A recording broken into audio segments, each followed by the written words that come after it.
Been really looking forward to doing this and really psyched to see how many of you are on here right now. And, I don't know if there's ever been a more relevant time that we talk about, this topic. We all know you've heard it year after year that whoever dominates the listings market is the one who dominates the market. And it's one thing to say that, but we just saw data come out. I don't know if you guys saw this, but prior to COVID, or prior to the NAR settlement, we had about 10% of the market that was controlling about 35% of the overall listing inventory. And now we have about 10% of the market that's controlling just over 50% of the overall market. Okay. And so what's happening is exactly what we said would happen all along, is that moving forward in tougher markets like we are kind of in and heading into right now, you're going to have a lesser percentage of people who are doing more business. And here's the good news for you guys. The good news for you guys is that you're on this. You guys are the best of the best. You guys are people who actually care about getting better for your consumer. You're people who care about actually, strengthening your skills, more importantly, your strategies. And that's really what we're going to talk about today, is that it's not enough to say that you want to have more listings. It's like, are you actually doing the things to get more listings? I was in front of an audience about 2 weeks ago, and there's about 5,000 people in attendance. And I said, how many of you want more listings? And, everybody goes all crazy and and they're making sounds like seals and they're going crazy.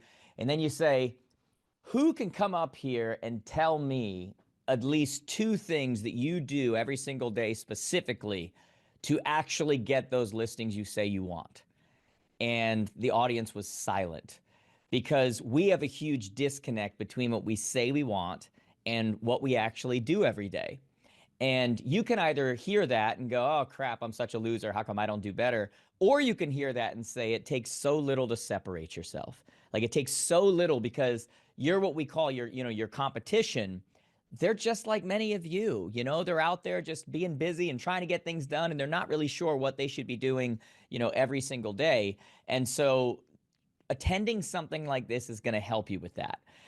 We're going to talk about today. I'm gonna debut some new ideas for you guys, and we're going to talk about the old school way to do them, the new school way to do them, and you can decide which one you want to follow. We'll talk about a couple of tried and true things that I've honestly been teaching for 15 years. That we have a group on Facebook called Jared James Coaching, and we just had someone say that they followed one of the techniques I'm going to talk about today, and they got 8 listings in a week. Like, that's amazing. 8 listings in a week. And so we're going to debut some new stuff. We're going to make sure that we're doing some of the stuff that we know we should be doing on a consistent basis. How many times have you heard me say consistency is undefeated? But the one thing I want to make sure that we get through to you is just that, keep in mind, depending on our time here, I may cover 5 things, 6 things, 7 things, 4 things. I'm not sure how many we'll cover yet. You're not going to be able to do them all. What makes someone very successful is kind of determining where it is you're coming from, what you're great at, what it is that you're not just going to do now, but what will you still be doing a year from now, and then just being consistent with that. Success for most of you is not about learning 8 new strategies. It's about implementing and following through on 1 or 2 of them. That's really what's going to make the difference for you. So I'm excited about this. As I always say, any template I talk about, any campaign I talk about, any verbiage I talk about, anything like that, I am actually, at the end, I'll give you away, and we're going to give you all of that for free. Okay. So you can have access to any template. You can have access. I want you guys to walk away with things you can really do today. And then at the end, I am going to stick around and answer questions. I know that we are scheduled for an hour today. If you have questions, I'll stick around longer. My life's goal, guys, is I try to help as many of you get better and, at this thing that, we call real estate. So I'll stick around as long as I need to. I can't stick around forever, but I'll stick around after that hour if you want, for those that want to stick around, if you have more questions. Okay. I want you to get value from today. So with that being said, guys, get ready to take lots of notes. Again, we're going to go old school, new school. We're going to hit some new things. We're going to hit some of the stuff that we should be doing, but maybe a lot of us aren't. I may do a little different twist on that. But the first thing I want to talk to you about today, and this is more of a strategy for branding that will get you listings, is the idea of, and every one of you needs to be doing this, if you in your area, so number one, if you in your area are not highlighting a house of the week on a regular basis in your area, you are missing an opportunity. Now, what is the house of the week? The house of the week is really simple. One of the things you're going to realize is many of these strategies, although they will leverage other listings, they don't have to be your listings. That's a crucial point, because I hear from people all the time, shoot, but I don't have listings. I don't have this. I don't have. You don't need to. Okay. Grit was defined as actually repurposing other people's resources that you didn't think of or they didn't think of in order to grow. That's one of the definitions of grit. And so you need to, on your socials, right? We say all the time, social media is not social media. Social media is modern day marketing. It's all it is. And so whether it's on your social profiles, whether it's to your email database, whether it's to wherever you're going to go, every week you need to find, or every month, whatever you're going to stay consistent with, you need to find the most unique property in your area that you can highlight as the house of the week, the condo of the week, the property of the month, whatever it is in your area that is going to be interesting and is going to bring eyeballs. Now, you obviously need to get the approval of the listing agent in order to do that. But 99% of the time, they're going to say yes, because you're bringing visibility to their listing, okay? And now you take that thing and you put it up on your socials. You send it out to your database and you say, here's the house of the week, or, whatever it happens to be. And you put up all sorts of different information about it, but you don't put things like price. You don't put what we call disqualifying factors. And if you put it up on your socials, you say, hey, comment below or DM me for more info. If you send it to your email, say reply to me for more info. Reply for the address. Reply. Remember, we don't put the address. We don't put disqualifying factors. And so right off the bat, this is a visibility play where in your area, you have to remember something.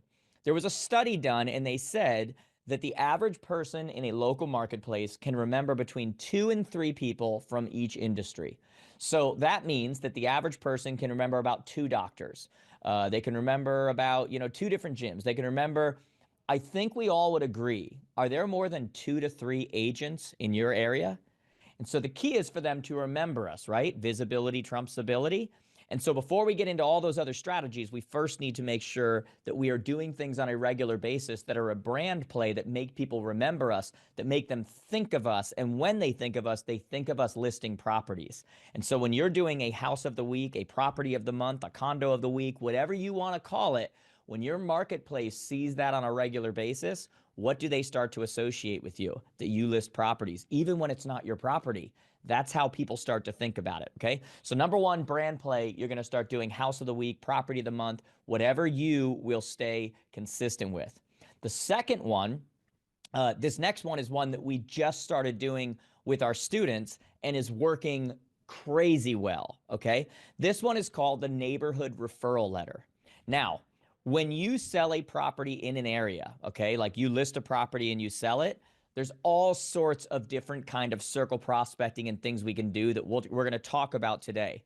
But we started implementing something new where we started sending a letter out to the neighborhood from the seller, not from you, not you asking for business. That's effective as well. But when it comes from the seller, that third-party endorsement, that is way more powerful. So let me show this to you guys. Do me a favor. When you see this, I want you to actually put in the chat that you see it. I just shared it. There it is. So just write in the chat there and say, yep, I see it. Okay. And it looks like, based on what I see here, looks like you guys see it. Awesome. Awesome. Yep. I am, unless this is just a super weird, awesome. I don't need anybody. Got it, guys. We got like hundreds of people saying see it. Awesome. All right. So this right here, let me pull this bad boy up. This is a really simple but effective tool that you can use to get seller endorsement to an area that leads to so many people using you because you have that third party. So whenever you sell a property in a neighborhood, by the way, this template I'm going to give to you at the end, we do all of these in Microsoft Word format so that you can change them, so that you can switch it up. But what you're going to do is you're going to go to the seller and you're going to ask them, hey, do you mind if I send this letter to the neighborhood, on your behalf? And almost just like a testimonial, they'll look at it, and 99% of the time, but like, yeah, sounds good. Like whatever you write is what they're going to go with. It's kind of like when you go to you want some kind of a testimonial or you want some kind of a review, and you pull out a camera when something good happens and you say, hey, do you mind just kind of like, doing a testimonial about what we just talked about? And, really all I need you to do is I need you to tell them that Jared's amazing. He wears a cape. He's a superhero. He's whatever. The moment you hit record, what do? Jared's amazing. He's a superhero. He wears a cape. They say whatever it is that you tell them to say. And with this letter, 99% of the time, whatever's on it from you, they're like, yeah, sounds good. Every once in a while, they'll want to customize it based on their neighborhood, their relationship with their neighbors, but it works. And this is basically going to go out and say, hi, first name. As you probably heard by now, our home at blank just sold, and we couldn't be more happy with how everything turned out. While the decision to leave this neighborhood was a tough one, who we chose to help us do it was not. After a lot of research, many interviews, we made the wise decision to sell our house with, and here's your name. And boy, are we glad that we did. Not only did he or she get us a great price in a short amount of time, by the way, this is where you can customize based on what happened, but they also kept us educated on the process and communicated with us the whole way through. Quite frankly, they took what could have been an extremely stressful process and made it an enjoyable one from beginning to end. If you or anyone you know is even considering selling anytime soon, I can't recommend your name high enough. In a world where there's so many agents to choose from, I think there's really only one real option, and that's why we went with blank.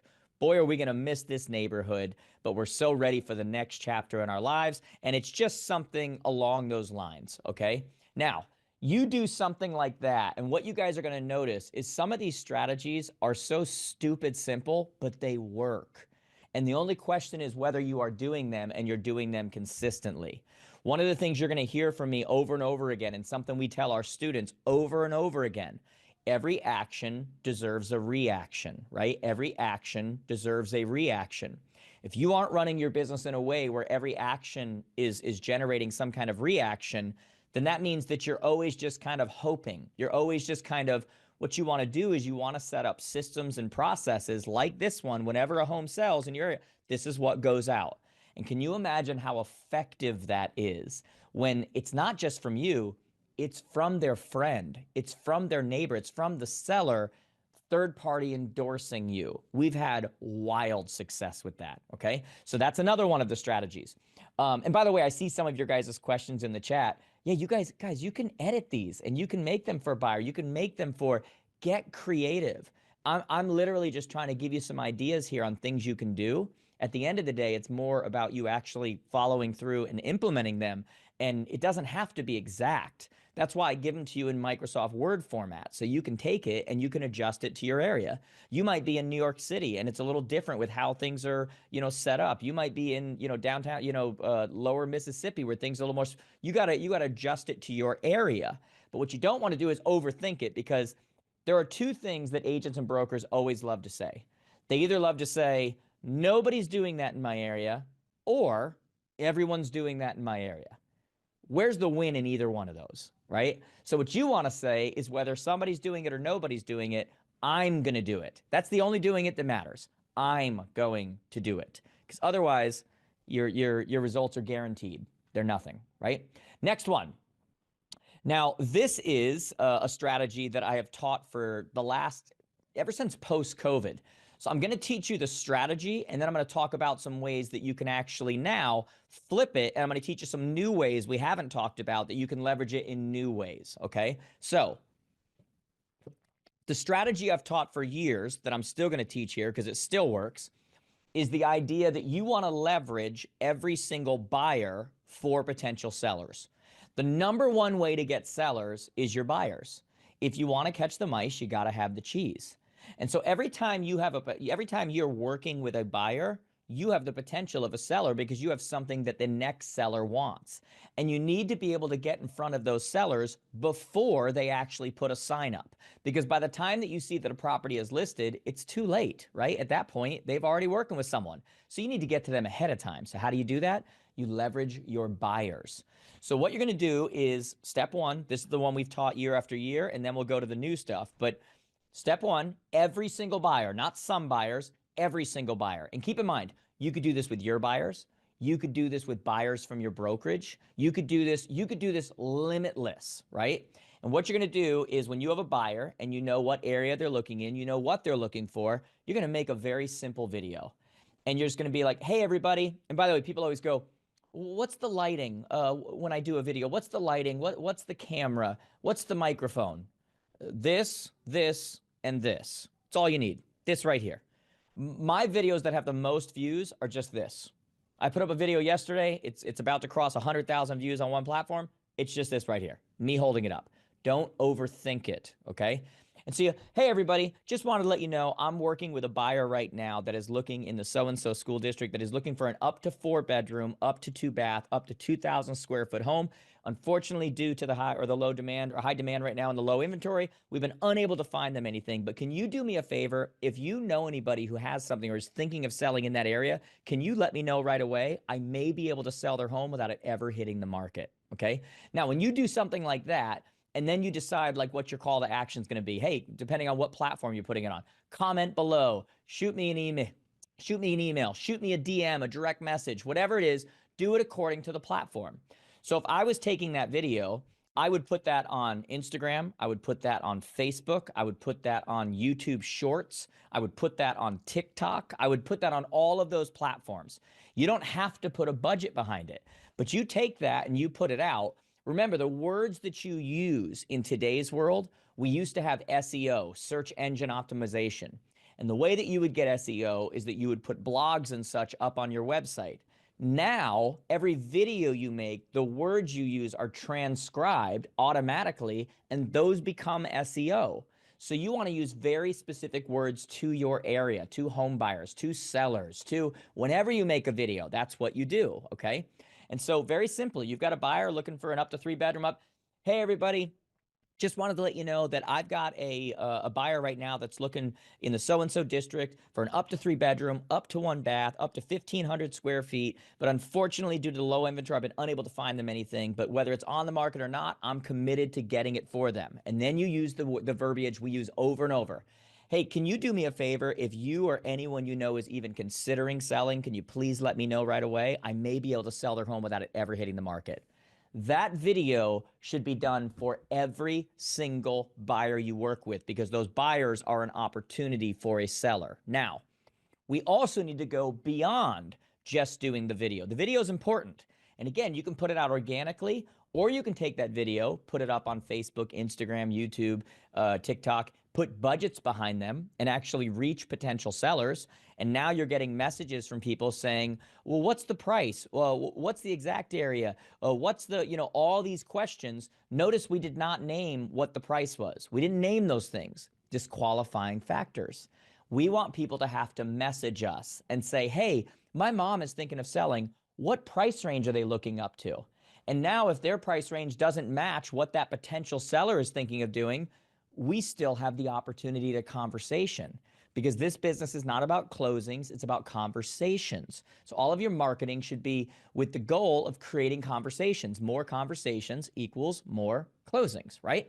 So now you could take that same process and don't just think of it on, one level where it's like, okay, I'm going to do a video. By the way, I see you guys typing in there about different budgets. Don't ever promote on Facebook, Instagram, YouTube, one of these places with less than $10 a day. If you do less than $10 a day, it's not going to show up to many people, okay? And if you have a budget of like $50 or $100 or whatever your thing is, the way that these platforms actually prioritize, giving you a better cost per view, cost per putting it in front of somebody, is by actually front loading. Like you are better off, let's just say that you have $100 to spend. You are better off rather than doing 10 days at $10, which would be $100. You're better off doing 4 days at $25 a day or 2 days at $50 a day. Your price per view will actually go down based on front loading that money. I can get into that at the end if you want, okay? But now think about that same verbiage and say, don't just make a video. Now you want to take that written text, that word, that verbiage, and put it to your email database. Put it on a social post. Put it on your stories. Put it on these other places that don't cost you anything. And now, because some people don't watch videos, they prefer to read something. Now you go and you write out, Hey everyone, just wanted to let you know I've got a buyer right now that is looking for a home due to the low inventory and whatever, but unable to find anything as of yet. But as a professional, I'm committed to finding them something, whether it's on the market or not. What they're looking for is an up to blank, an up to blank. If you or anyone you know is even considering selling, can you please let me know right away? I may be able to sell their home without ever putting it on the market. Thank you so much. Can't wait to hear from you. Now you put that in a text format, and you put it on your Facebook, and you put it on your Instagram, and you put it on your stories. Now you put it on, and the thing is that many times that will lead to a seller raising their hand like a kernel of popcorn popping. And even when it doesn't, we can't discount the power of that branding, to where every time someone sees you, they're thinking, oh, real estate, oh, real estate. And not only are they thinking real estate, they're seeing you go above and beyond for your clients. And in a world where people are going, what's the value of a realtor? All they're doing is opening doors. They see you making efforts to find properties for your clients that aren't even on the market. And they're going, that's who I want my kid working with. That's who I want to work with. That is, you have to remember that everything that you do is a demonstration to whoever it is that's watching you of what they can expect to get from you when they make the right decision to work with you. And so there's two things that happens. One is direct call to action. You're trying to create those leads. But the second thing you're doing is that branding and that visibility. Remember, they only remember 2 to 3 people per area. So when they see you over and over doing these things, who do they think of when the time comes? I can't stress this to you guys enough. We are not in a business where we talk people into buying or selling, okay? There's no way of changing their motivation. There's no way of changing when they move careers, changing when their kids are moving, changing. Our job is not to talk people into buying or selling. Our job is to be there when it happens. Our job is to be an option when it happens. Our job is to be there when their motivation changes. That's it. And so everything we do is a visibility play, giving people an opportunity to raise their hand. That's how you have to look at it, okay? And so now you take that strategy we've taught for years. Yes, you should be doing the video, okay? But at the same time, take the video, put it into written format, and now put it out on your socials. Now put it out in your email database, okay? Now, guys, keep in mind, I'm going to do Q&A at the end. So I see all the stuff coming in. There's a ton of things coming in. Just get ready in the actual chat. I don't think I'm going to use the Q&A portion. Get ready to put in the chat your questions at the end, and I will answer as many as you want me to answer, okay? Because I know you guys have questions about all that stuff, and none of this stuff is in theory. These are the things I did. These are the things that our students are doing now, and so get your questions ready. They're probably going to get lost right now, but at the end, just rewrite them, and I will see them there, okay? Now, let's go on to the next one. I want to cover an oldie but a goodie, and again, go old school and new school. Let's talk about a tactic that I have taught for 15 years, but is probably one of the most effective tactics to this day.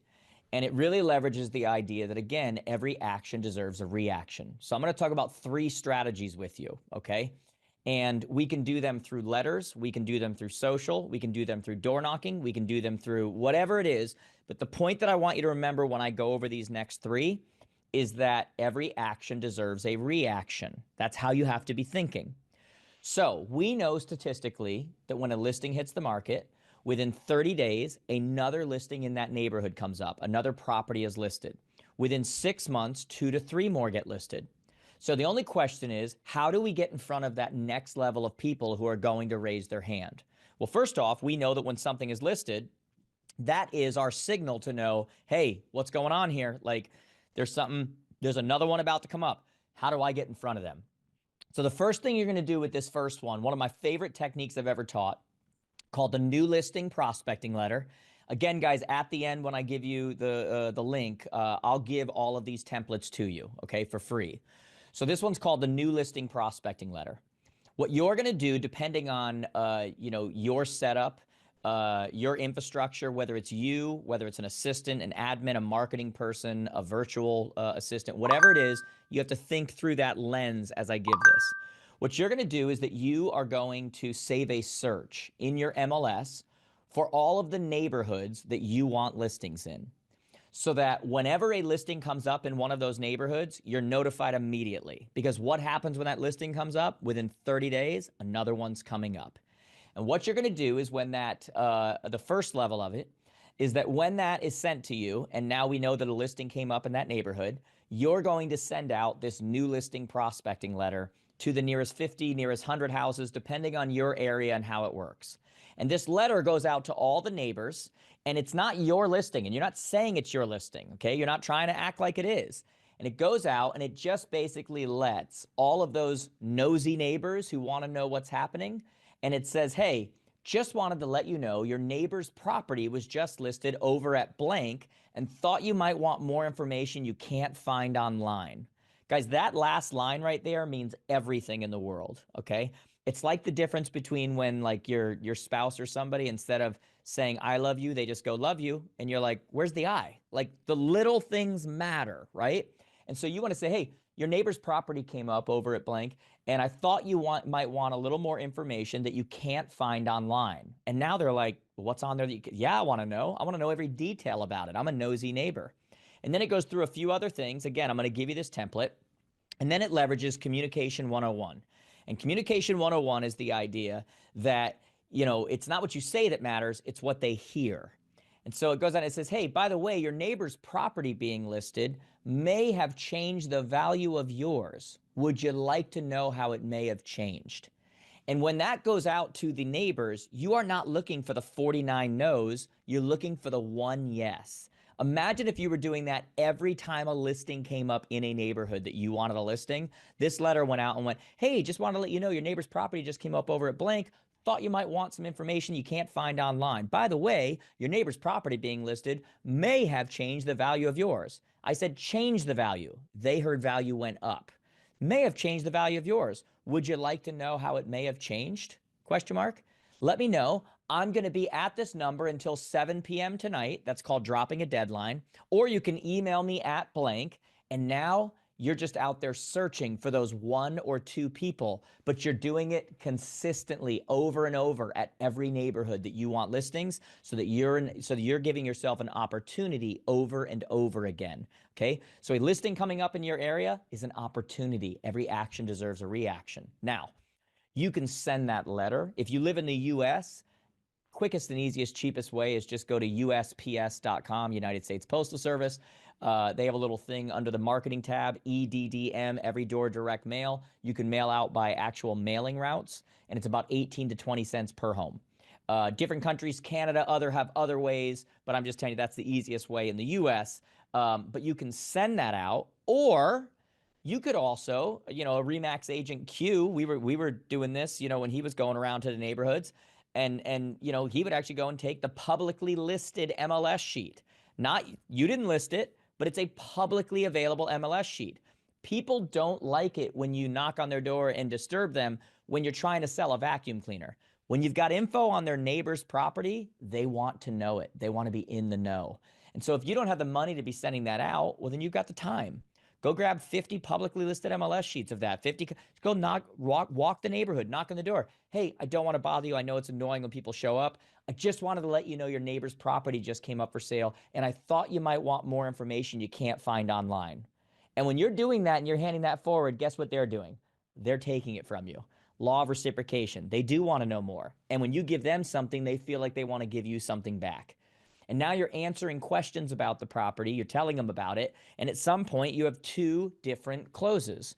One close would be that you would say, hey, by the way, your neighbor's property being listed may have changed the value of yours. Would you like to know how it may have changed?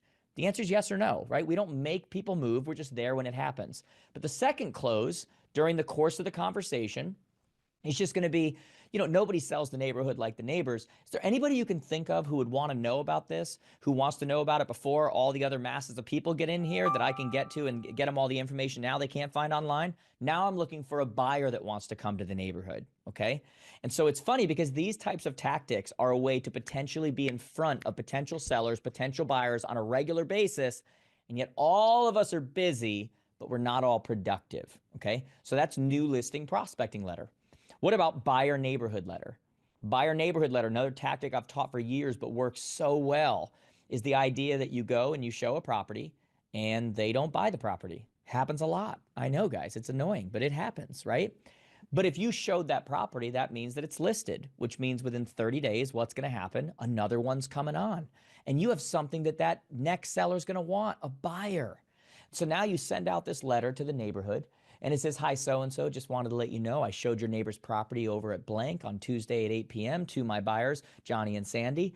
Unfortunately, it wasn't a perfect fit for them, but as I'm sure you're not surprised, they absolutely love the neighborhood. What they're looking for is, and you describe just about every home in that neighborhood, and then here comes the verbiage. Can you do me a favor? If you or anyone you know is even considering selling, can you please let me know right away? I may be able to sell their home without it ever even hitting the market. See how powerful those words are? Now, again, when I send that out, I'm trying to get someone to raise their hand who hasn't listed yet, who's thinking about it, but I've got the cheese I've got the buyer, right? And I don't care about 49 no's. I care about the one yes. But even with the other 49 no's, they're seeing me on a regular basis. They only remember 2 or 3 people from a market, right? And so they're always seeing me. I'm always active. I'm always doing things on my client's behalf. What about the next one? So you have new listing prospecting letter, you have buyer neighborhood letter. What about buyer's offer not accepted? Have you guys ever made an offer with a buyer and it wasn't accepted? Is it too soon to talk about that? Do you still have PTSD or what? It happens a lot, right? But instead of getting upset and going, here we go, another 6 months of this, and gas is so expensive, it's an opportunity. You have a buyer in an area who actually made an offer, and we got another seller who's going to be coming up here. So a letter goes out, and it goes out to the neighborhood, and it says, hey, just wanted to let you know my buyers just made an offer over on your neighbor's property over at blank. Unfortunately, due to the extreme demand, we're unable to get it under contract. But as I'm sure you're not surprised, we absolutely love this neighborhood. What they're looking for is, by the way, if you know, can you do me a favor? If you or anyone you know is even considering selling, can you please let me know right away? I may be able to sell their home without it ever. Do you guys see how this works? Success in real estate is about saying the right thing, saying it at the right time, and saying it over and over again, saying it enough times, okay? And so you can do that through sending out these letters. You can do that by going and walking the neighborhood with any one of these strategies, just like we talked about on the first one. You can do this by calling the neighborhood. You know, we've got tools out there like Sly Broadcast and others where you can actually record a voicemail and go into people's voicemail. There's many different ways that you can do this. But the point is, you got to do something. You can't just sit on the sidelines and hope that something works. You've got to actually get out there and make things happen. And the important thing that we have to understand here is every single opportunity, every listing that hits the market, you can either look at it as, oh, that's a listing I didn't get, or you can look at it and go, there's an opportunity for the next listing. Every listing that comes up is a house raising their hand going, hey, another listing's about to come up. So what are you doing about that? Go and look at the neighborhoods that you want. Flag those neighborhoods, save those searches, and now start sending out that new listing prospecting letter. Every time you go and show a property, they don't buy it. That's buyer neighborhood letter. Send it out to the neighborhood. That's an opportunity to use your buyers to go and get the next listing. Every time you make an offer, it's not accepted. That's an opportunity. That's not a frustration. That's an opportunity for you to get that next listing that's going to come up, because that next listing, you know, you have what they want, active buyer. Now, some of you would say, well, what do you say if they say, well, they're going to buy my property? I can't guarantee that my buyer will buy any property. That's not my job to speak for them, but I can promise you that I'll bring it to their attention. That's what you say to people. You know, hey, they're going to buy my house. I can't guarantee they're going to buy any house. What I can guarantee is I'm going to bring it to their attention. Okay. And so that's all you say to them when that happens. Okay. And so when we look at those 3 techniques I've been teaching for 15 years, if you're not doing these every day, guys, whether it's yourself, a virtual assistant, your assistant, I want you to just think about the last 12 months and how many opportunities you missed, how many at-bats you missed. It's a lot. Okay. Now, let's talk about another strategy. Another strategy you could be doing, which this is one of the newer ones that we're teaching now that is so effective. It is called Welcome to the Neighborhood. Now, this one is so cool. It's so stupid simple, but it's cool. When you have a buyer moving into a neighborhood, like so, in other words, you sold the house, you represented the buyer, or if it's somebody in your office, whoever it is, that means that property was listed. right? That's how it sold. If it was listed, what do we look at before the stats? That means within 6 months, another listing, or 2 to 3 more listings are going to come up. Within 30 days, another listing is going to come up. So this strategy called Welcome to the Neighborhood, what you're going to do is you're going to take a blank card and you're going to go to the nearest 10 houses in each direction. 10 houses this way, 10 houses that way, 10 houses that way, 10 houses that way. Whatever number you decide is good that you'll actually stick to. And you're literally just going to go introduce yourself to the neighbors. You are not going to try to sell them on any level. And you're just going to say, hey, I just sold your neighbor's property over at blank. My buyers are moving in. And part of my commitment to them is that, it's really nerve-wracking moving into a neighborhood. You don't know anybody. How's it going to work out? How's it going to whatever? I want to make them feel super comfortable. So I'm trying to see if there are any neighbors that will sign this welcome card and just kind of say hello to them. Maybe put your number in case you guys want to get in touch once they get here. But would you mind signing it and just saying something nice as they come in to make them feel comfortable?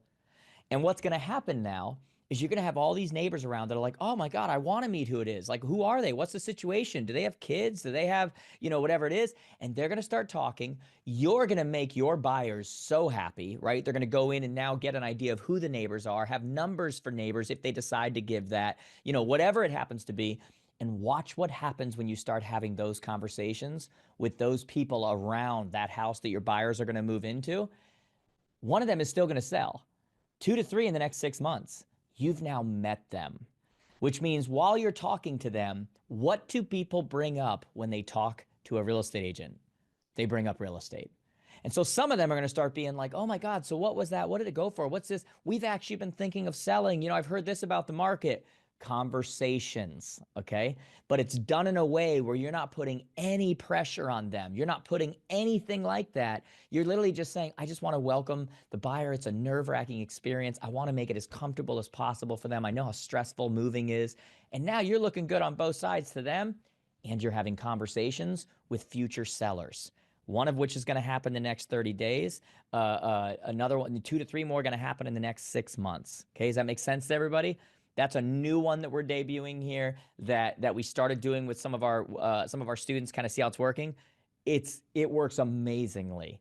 And it takes the pressure off of you of feeling like you're going out to prospect. You're more so saying, hey, I just want to make my buyers feel comfortable. Would you mind kind of signing this welcome thing? I'm going to give it to them. And then you let them decide where the conversation goes. You don't even bring up business unless they do, which 90% of the time, that's what they do. They bring up business, okay? Let's talk about one that I think some of you would expect me to, but I haven't brought up yet, which is, by the way, I saw somebody say, would you get approval from the buyers? No, we don't want the buyers to know. We want to surprise the buyers. We want the buyers to actually be surprised with this thank you card, okay?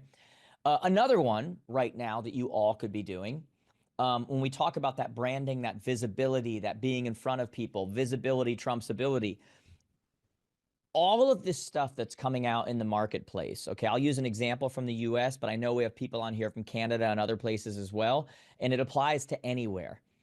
Every bit of content, all of the information that comes out about our marketplace, when you look at it through the lens of what this means to a seller, what this means to a buyer, if you look at it through the correct lens, you'll see how much of the information that comes out is a potential for leads, okay? And I'll explain to you what I mean. I mean, look, we had all that news in the US break yesterday about Clear Cooperation, right? And what did I do at the end of my video where I talked about Clear Cooperation? If you watch that video, I said every broker better have some kind of a plan for pre-market listings right now, because whether you like it or not, they're part of the conversation. They're not going away. And the way it works in our industry is that something is talked about, and then immediately it's a thing. And pre-market listings are about to be a thing. And so I said to, on the end of the video, I said, if you're a broker out there and you're not supplying your agents with something like First Up, FYRSTUP, firstup.com or something like that, then you're not giving them what they need to compete moving forward when you look at what all the brands are doing in all these places. I said that at the end, and we got a crap ton of leads for that company. You need to learn from that and go, okay, what content comes out that I can actually leverage for sellers? Take the one that just came out in the US, for example, and then I'll give a Canadian example. In the US, it was just announced that that NAR is trying to get a bill passed that would double the capital gains exemption. And I made videos about this last year, many videos where I said, why have the capital gains exemptions not moved? Capital gains exemptions are basically if you're an individual and you've lived in a home for as your primary home for 2 out of the last 5 years, you have a $250,000 exemption on any profit where you won't pay taxes. If you're a married couple living 2 out of 5 years as your primary home, it's $500,000 that you won't pay taxes on. That was put in place in 1997. Have values not gone up? So I've been making all these videos going, why has it not moved? We certainly reassess property taxes every year. Why? Because it brings money into the government. But we don't reassess capital gains exemptions because it takes money away from the government, right? And so NAR is now making this push to get that doubled from $250,000 for individuals to $500,000, for $500,000 from married couples to $1 million. You should be making content about that. You should talk about what it is. It'll be a hot topic in your area. People love to hear about that. And then you should be ending that video with some kind of a question that says, hey, if you're considering selling, if they decided to double the exemption, would this push you over the edge? Comment below yes or no. Or put it up on your stories and say, would this push you over the edge, and have a poll, yes or no, because then you can see who voted. But what happens is when you take current content that relates to sellers and buyers, and then you go, hey, if they actually did this, would this affect your ability to be able to sell? So because of the rates, being higher, and you're worried about going into another home at a higher rate, if you knew that you weren't going to pay taxes on another $250,000 or another $500,000, would that get you off the fence and allow you to sell? Comment below and let me know. I'm doing a little research for myself, yes or no. And when people start saying yes, yes, yes, yes, yes, what did you just create? Seller leads. Not only somebody you should be reaching out to, but also somebody that if they do pass it, you now know you need to reach back out to. And that's called leveraging content, okay? In a way that delivers value, which is what you should always do. I did this yesterday, but doing it now and then asking a question at the end or making a statement at the end that then turns into leads for you, okay? I say it all the time, guys. Don't just watch what I'm, or listen to what I'm doing. Watch what I'm doing and then follow it. Like that's how you create leads using content. Content is not just about visibility, just about your ego, just about getting views, just about, at the end of the day, it's got to turn into some kind of funnel. And you do that by leveraging current content, but thinking of it in a way of going, okay, how does this relate to a seller or buyer? How do I turn that into a question, which then lets me know if they have interest or don't have interest, and that's how you leverage content to do that, okay? I'm going to talk about one more thing, and then I want to get into Q&A, okay? And so you guys start thinking about your questions. Before I do the questions, I will show you how to get the free templates and the things we've talked about and the one I'm about to talk about. And the last one I want to talk about, we've debuted about half new things. We've talked about some stuff I've talked about for years, but still matter. You still need to be doing it. And then we've talked about how to leverage them in today's world, though, how to kind of new school them. And the last one is one that I've talked about for years, but I probably don't talk about enough. And that is, look, when you go to, one of the number one ways to get listings is just to win at listing appointments, right? And so when you go to a listing appointment, second place doesn't get you anything. You got to win the listing. If they have children, we have a thing called a children's listing agreement that every single one of you should be leveraging, okay? And the children's listing agreement, which again, I will put in the free stuff for you, basically is a closer. It makes it very tough for people not to work with you. And so what happens is when you're at the listing appointment, you've done all these lead creating, you've done all this stuff, now you're at the table and they're comparing you against other people.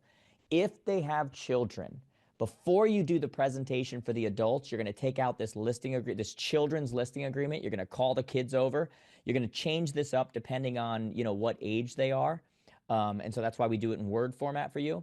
And basically the children's listing agreement is something where you sit down with the children and you say, hey, here's an agreement that you agree to do for your parents here if they list this property with me.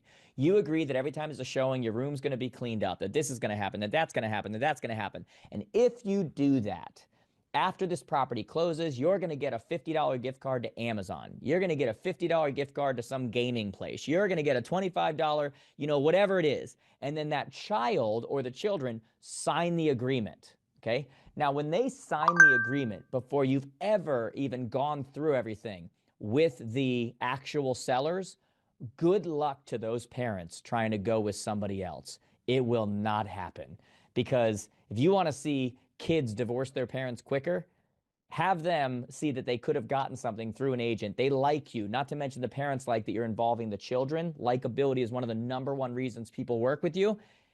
Start leveraging that. You will lose less listings once you actually get in front of people. Stupid simple, but my God, does it work? Okay. Now, with that being said, I'm going to get into questions with you guys. Before I get into questions, if you guys want that free stuff, all you have to do is one of two things right now. I think you guys can see this right now. All you have to do is scan that QR code, okay? You can either scan that QR code, let us know where to send the free stuff to, or just go to jaredjamestoday.com/free, jaredjamestoday.com/free, or just scan that QR code. Let us know where to actually send all of these templates, and we'll send you more stuff too, more free stuff. We always try to send as much as we possibly can. You're going to get an immediate email afterwards. I'm not even sure what it says, but it's just basically like a thank you for filling out. By the end of today, you'll get something that says, RE/MAX agents, here's the free stuff that Jared offered you. And it'll have all of the templates, all of the dialogues that I've talked about, like when you're walking neighborhoods, what to say, all of these different templates in Word format for you, so you can get as much free stuff as possible, so you get nothing but value from today. I will also, in the chat, actually somebody already put it there. Thank you to all of you that did that. The link is there for you guys. The other thing I'll put here for you guys that I always do before I kind of get into questions, and you guys can start posting your questions, is always just connect, guys. I give out free stuff all the time. Go to connectwithjared.com. Connect on all the platforms, guys, Instagram and TikTok and YouTube and Facebook and all these different places. Got a ton of content out for you guys all the time. I do giveaways all the time and content and all that kind of stuff. So make sure we're connected. Even if I don't get to your question today, you can always send me a DM, a direct message on Instagram or one of these places, and I always try to answer as many of them as possible, okay? So with that being said, guys, start posting your questions. I'm going to answer as many of these questions as I possibly can. I saw someone say, can we get a recording of this so we can replay it to take better notes? I know that this is recorded, so I'm sure that RE/MAX is going to be sending this out to you. It's actually one of the things that I checked with them beforehand, was that this was going to be recorded. So I know that it is, so you guys will absolutely, I know that I kind of, especially in a thing like today, it's like, you know, one after another, after another, after another. It's good to go back and not just look at them and make sure you understand them and then ask the right questions. But also, again, to pick those couple of things that you're going to be consistent with. You know, I can't stress this enough. I am never impressed by people who say, I'm going to start doing this, and they do it. I'm way more impressed by people who are still doing that thing 18 months from now, okay? Let me get into your questions, guys. And I got a lot of them coming in here, so I'm trying to like keep it from like jumping on me. Great question. How are you best handling AI in your business? Sherry, if you follow me at all, you'll probably notice that I have not talked about AI at all. Now, I will probably talk about AI a lot more at our advance in September 18th and 19th in Orlando. But the reason you haven't heard me talk a lot about AI so far is because we can't even get people to manage their database yet. And so it's not that I don't think AI is going to be a player. Most of the talk and the chatter that I see around AI right now is nonsense. It's like everyone thinks it's you know, some kind of you know, better version of like a Google search. You know, how do you get better, you know, listing descriptions? How do you, you know, and it's just like, guys, that's so short-sighted. Like AI is so much more than that. But the reason why you haven't heard me talk a lot about it yet is because we need people to do the things that actually matter in their business first, in regards to their database, their listing strategies, all of those things, you know, before we start saying, you know, let's start mastering AI. There will come a day for the majority of the industry, that day is not here yet. Okay. Did you buy Grayson a truck now that he's driving? It's actually Noah who just got his license, my younger son, and I'm not buying him a truck. A 16-year-old should not have a pickup truck. Great question. Topics on video. Guys, on video, we've already mentioned a couple topics. You can use video when it comes to doing tactics and strategies like this. That's one of them. You can do it to talk about market conditions. And then the third one is you can do it to talk about actual topics that are happening. You know, when you see the things that I talk about on social, just go look at it and just copy it. Like, talk about those same things. Talk about capital gains taxes. Talk about Rocket buying Redfin. Talk about Alabama, making, rules that are allowing buyers to view properties without having any kind of buyer agency. And how do you feel about that in our state? Do you think we should have to or not? Like, so talk about topical issues, talk about the local market, and use it also for, strategies and tactics to get in front of sellers and buyers. From the things we've talked about today. Those are 3 different things that you can do. So great question. The template of the children's listing agreement, will we get that? Yes, you will. That will absolutely be on there. What were you saying about pocket listings and NAR? I don't think I said a whole lot, other than that is a hot topic right now. Look, guys, we have a tool called First Up, FYRSTUP, First Up, that brokerages all over North America are using. We just launched in Canada as well. And that does, pre-market listings, but it does it in a compliant manner, meaning you're allowed to have pre-market listings and show them for any amount of time you want when it's within brokerage, okay? This is about to become an extremely hot topic because, you have places like Compass saying that they're going to take their listings and offer them to nobody except for the people in their network. And then that's going to start a cold war because then RE/MAX is going to have to do it, and EXP is going to have to do it, and Century 21 is going to have to do it, and all these places. And that's not great for the industry. So it's going to be interesting to see what happens. If you want my thoughts on, what just happened with NAR, kind of not changing, but adding to or clarifying their rules around clear cooperation, with what they released yesterday. I released a video yesterday that kind of goes into detail on that. On my next, my wife and I are shooting a podcast on Friday, and I'll be going into much more detail on that podcast because you can only do so much in a 90-second reel. So I'll be going into much more details about that. But at the end of the day, when you look at clear cooperation and those things, do I think there should be able to have pocket listings? Look, 2 things can be true, guys. Most things are and, not or.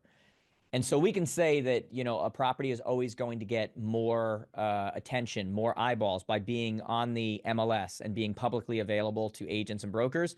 That is true. We can also believe that sellers should be able to decide how they want their listing handled. And some of them in the LA markets and other places would prefer pocket listings. They don't want days on market showing on their $27 million property. Both things are true. So I would like to see a clear cooperation where, it remains as it is, but a seller, if they want to, can market privately, but they sign a very detailed waiver where they basically are saying, I know it won't get as much traction. I know it won't get as many eyeballs. I think sellers should always have choice, while I also believe that a property is always going to get the most attention by being available on the open market. So I will, with the whole NAR, what they came out with yesterday with MLSs and such, I'll be giving a much more detailed, in-depth response to that on the podcast we shoot on Friday. I don't want to do all that right now. Thanks a ton, Jared James. You're a genius. The info is so valuable. Wow, Kesley, thank you. Guys, we got a ton more ways to create listings that I'm not doing right now because I'm trying to leave time for Q&A. Like, literally, I could do 20 different ways to create listings. But all of that is sugar. It's like, you don't want to get fat on sugar. Like, just pick a couple things, guys, and be strategic. Get with your coach and pick those 2 to 3 things that are like, here's what I'm going to be consistent with, right? It's all that matters. Like, that's why I said with AI, it's like everybody wants to talk AI, and I'm like, I can't even get anyone to follow a strategy. Forget about AI for a second. It's another distraction. There will come a day that we need to talk more about that. That day is just not here yet. Best advice for brokers who are scared to start doing video. I know you've said it before, but I would love some sound bites, because if you do not start doing video, or at least some of the strategies you mentioned today, depending on what you have always done for 20 plus years, you might as well get left behind. Guys, I'm doing we're announcing this week, I'm doing another social mastermind on May 29th and 30th, where I do 2 full days in a suite with like 20 people, just around social media. And like, we need to understand, guys, video, social media is not social media. Social media is modern day marketing. And whether you're a broker, an agent, whatever you are, if you're in business for yourself, you cannot not be great at modern day marketing. Otherwise, you're not going to eat well.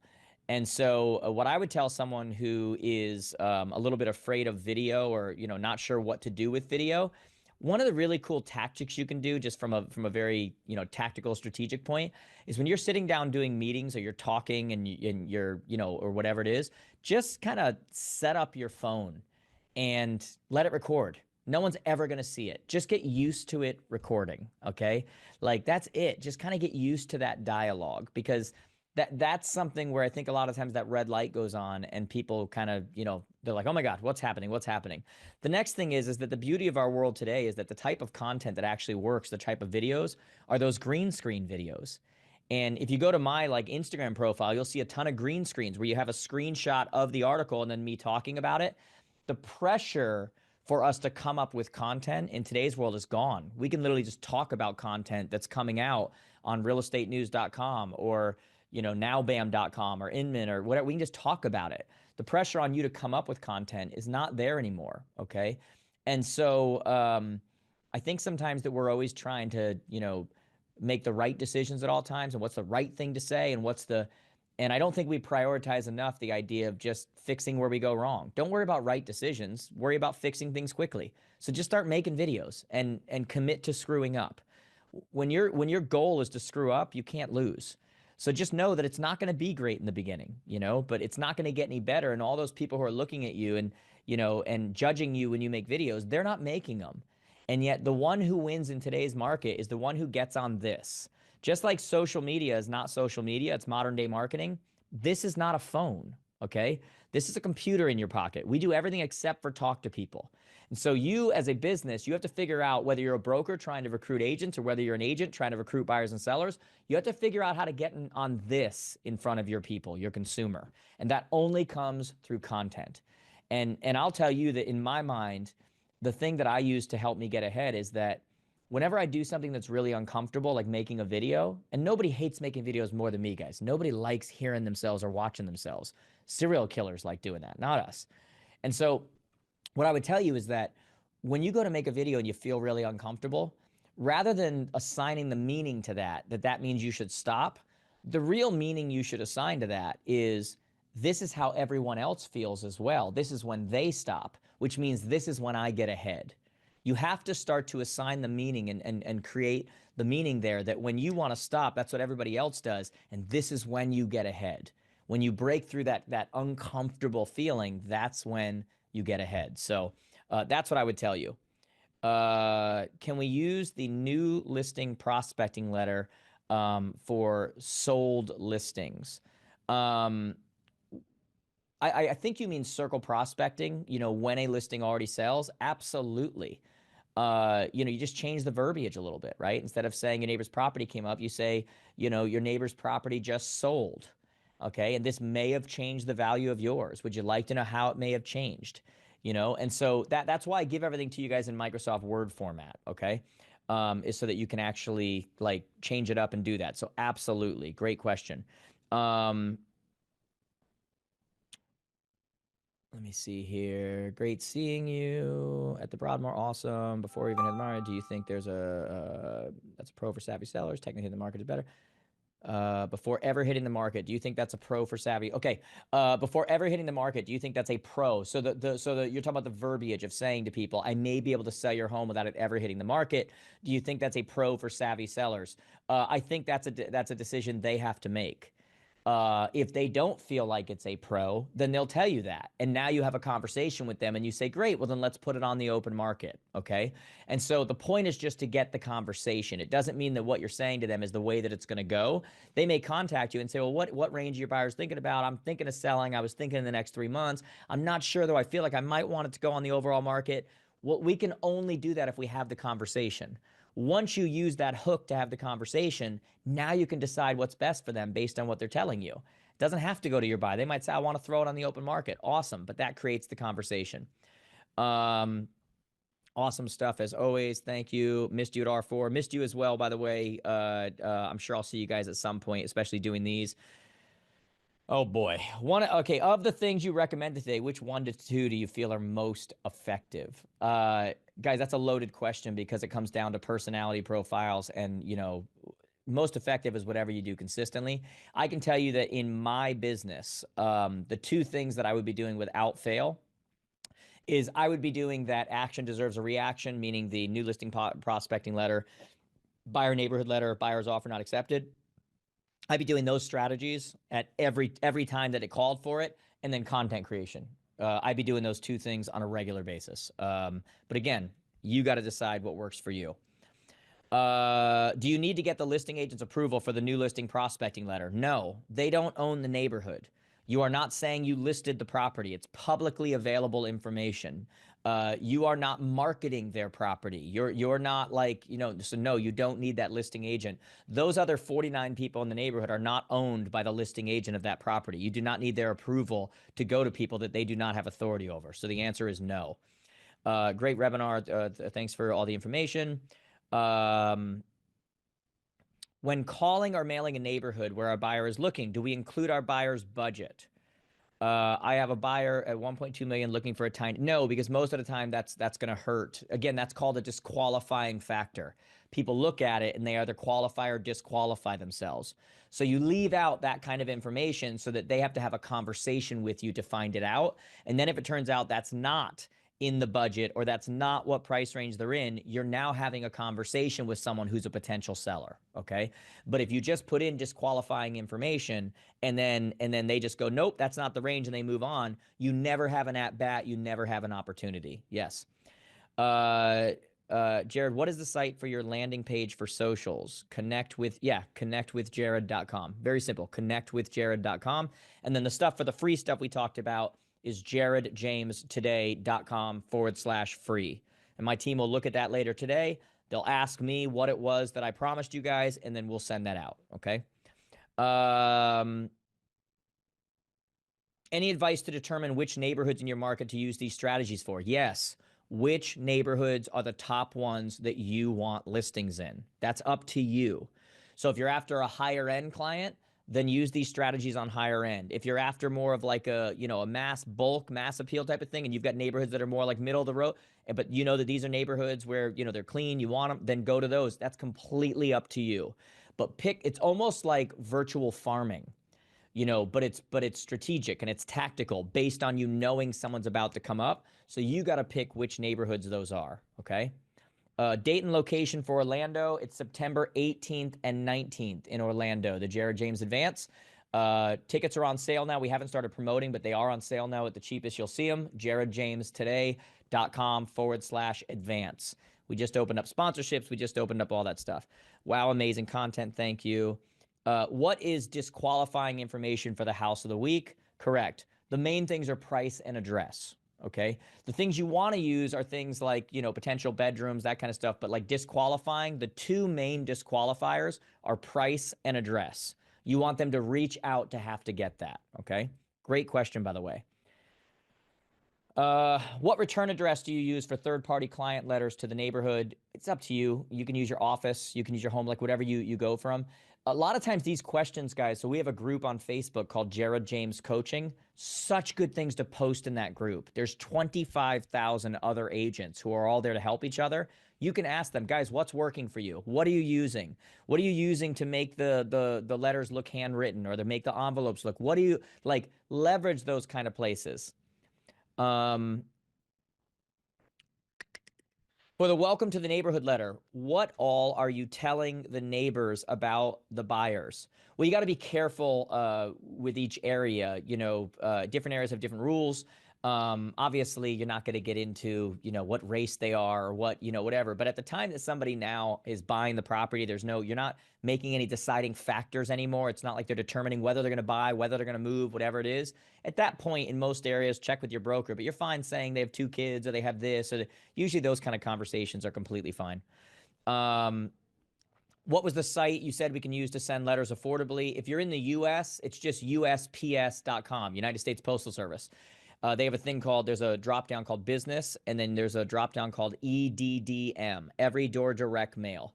Mails out to mailing routes, and there's no postage, so it's much cheaper. What else do we have? Yep, somebody answered that. Thank you, jumped on late. We'll check out the first part. Ben Fairfield strongly recommended participating in this webinar. It was not only invaluable, but also a great presentation. Thank you, Jared. Guys, this is about as unpresentation you're going to see me. Like there's no funny jokes here and there. I literally just want to come in and go strategy, strategy, strategy, strategy. Like you're watching a webinar, that's what you're looking for. Okay. When we ask the new neighbors to furnish their name and number from a new buyer, can we share the new buyer's name and number with the neighbors? That you'd probably, I mean, of course you can, but that's probably something you'd want to check over with your buyer first. What was the email for the free info? It's not an email. It's just the website. You got it. jaredjamestoday.com/free. Not sure why you're saying, let me see here. You said that wasn't going through. Let's just make sure that's going through. And if it's not, that would be heavily annoying. No, went through for me. So yeah, you gotta just figure out what's going on with yours there. jaredjamestoday.com/free is working. I just clicked on it. You might have had a ton of people going there at once, and maybe it gave an issue. Yeah, same question about the pocket listings. We can have inside brokerage listings, but we cannot publicly market a property for more than 24 hours in advance. Yeah, that's called clear cooperation. But again, within brokerage. So our company, First Up, FYRSTUP.com, that digitizes the traditional whiteboard. If you remember in the old days, you all used to sit around the whiteboard and you'd talk about what was coming on. You'd look at what open houses are there. You'd try to match and talk to people about what buyers match this and whatever, but it's all compliant because it's within brokerage, okay? So we do that, but in a, we digitize that, okay?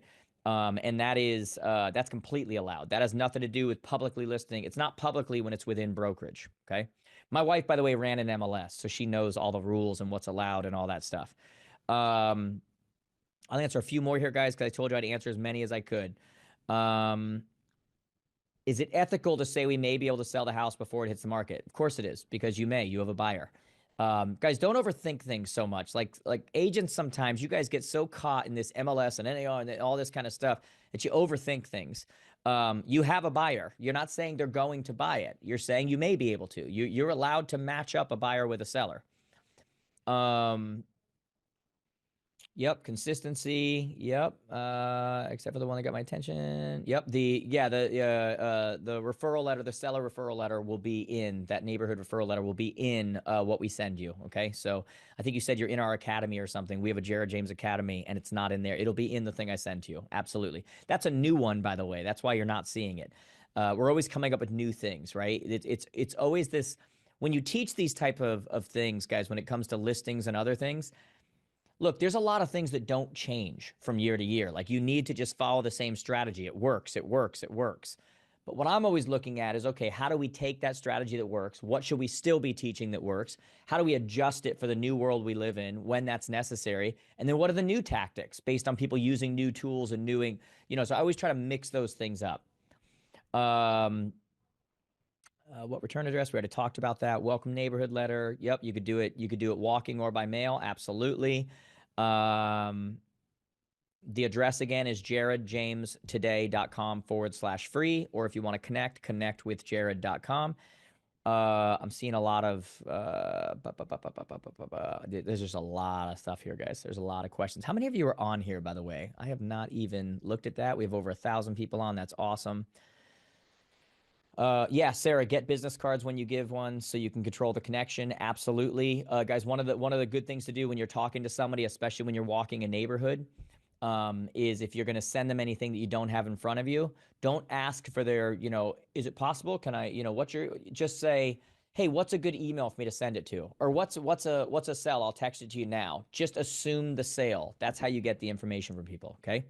By the way, I noticed in the chat here, so true. Up next in your series, there's a link here, is Valerie Garcia, Wednesday, April 16th at 11 a.m. Mountain. And you're going to be talking about follow the yellow brick road, 25 ways to get more listings. 25. Look at that. That's better than mine, guys. That's like 4 or 5 times better, right? Again, though, it's about the 1 or 2. Okay. Don't get overwhelmed. Gosh, so good. Jared, your videos are so natural. Guys, one of the good things to do, that's a great point. You said your videos are so natural. When I look at a phone, right, and I'm like doing some kind of content, I picture you guys. I don't look like I'm looking at a phone. You guys might have heard of on Instagram, the Broke Agent. He did a thing recently. BAM Media did a thing, and I'm not saying I am, but they called me the master of green screen content. And one of the things they talked about was that how my content was very conversational, even though I was the only one talking. And the way you do that, the way that you sound natural and you make people like you and they make you that you make people trust you and you scale that through video is when you're looking at the camera, don't think about looking at the camera. Picture your people on the other side and just talk to them. Talk like you would talk. Most of my videos that are green screen content, I start off and I'm just like, you know, hey guys, how about this? And I'm just like talking to it, like whatever it is. Jared, how do I overcome self-doubt? You do it the same way everybody does. Self-doubt, any kind of doubt, is about uncertainty. Okay. Um, Almost everything people do in life is not about doing it, it's about other people seeing them do it. People don't have a problem speaking, they have a problem doing public speaking because now judgment is involved. And so all of that comes from uncertainty. Nobody wants to look like a fool. Nobody wants to. The only way that you create certainty is through repetition. Okay. You have to acknowledge the doubt and move forward anyway. Okay. It's the idea of certainty comes from repetition. So the only way that you're going to create that self-doubt is that you create a new narrative that says, oh, this is certain. I know what happens when I do it, right? The reason I have no problem putting videos up, I know what happens when I do it. Now, it didn't feel like that when I first started doing it, but through repetition, repetition, repetition creates certainty. Certainty eliminates self-doubt, okay? And that's a principle for just about anything, okay? I appreciate your tactical content. Ray, I appreciate you as well. For videos, that's what you look and sound like in real life. I used to be uncomfortable doing them. I just started recording and posting them anyway. The more you do them, the more comfortable you'll feel. Guys, the less professional your videos are, the more that they will hit. Like literally the more connected people will feel. The more edited videos, the more whatever, people don't feel connected, right? They want to feel like they're talking to you. So don't feel like you have to go get some editor in another country and I do all my social myself. We should do one of these series. I'm not even sure what the topics were that we said for you guys. We should do one just on social. I think you can do that right now. I'll leave that up for like 10 seconds. And then I'll get to the final stuff here and we will close out. Okay, 5, 4, 3, 2, 1.